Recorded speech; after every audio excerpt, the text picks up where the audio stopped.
হৰ হৰ মহাদেৱ বল বম নমস্কাৰ বন্ধুসকল সকলোকে মোৰ আন এটা মিনি ব্লগলৈ আপোনালোকক সকলোকে স্বাগতম জনাইছোঁ বন্ধুসকল যিহেতু শাওণ মাহ চলি আছে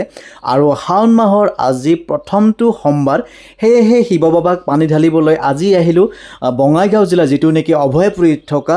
শিৱবাৰীৰ শিৱ মন্দিৰলৈ তো শিৱবাৰীৰ শিৱ মন্দিৰটো ইমানেই ঐতিহ্যময় বহুত বছৰ পুৰণা মন্দিৰ হয় সঁচাকৈ বন্ধুসকল বলবমৰ মাহত যদি প্ৰত্যেকটো সোমবাৰে আহি শিৱ বাবাৰ মন্দিৰত শিৱক পানী ঢালা হয় বহুত বেছি এটা পজিটিভ এনাৰ্জি ফিল হয় এটা মনত শান্তি আহে বহুত বেছি ভাল লাগে সঁচাকৈ বহুত বেছি ভক্তক লগ পোৱা যায় শিৱ বাবাৰ ভক্তক লগ পোৱা হয় বহুত বেছি ভাল লাগে তো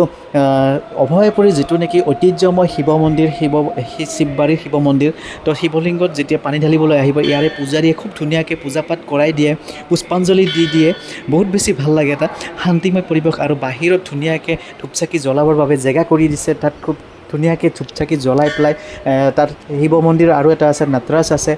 তাৰপিছত পুৰণা শিৱলিংগ এটা আছে তাত পূজা পাঠ ধুনীয়াকৈ কৰিব পাৰিব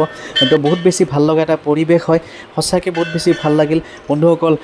যদি বলবমৰ ভক্ত হয় ভিডিঅ'টো চাই যদি ভাল পায় এটা লাইক আৰু এটা কমেণ্ট কৰি দিবলৈ নাপাহৰিব তো আজিৰ ভিডিঅ'টো এয়াই আছিলে আকৌ এটা নেক্সট ভিডিঅ'ত লগ পাম তাৰে কামনা কৰি মই জয়ন্ত নিলে আপোনালোকক ইয়াতে দিছোঁ সকলোৱে ভাল থাকক জয় অসম ধন্যবাদ বলবম হৰ হৰ মহাদেৱ।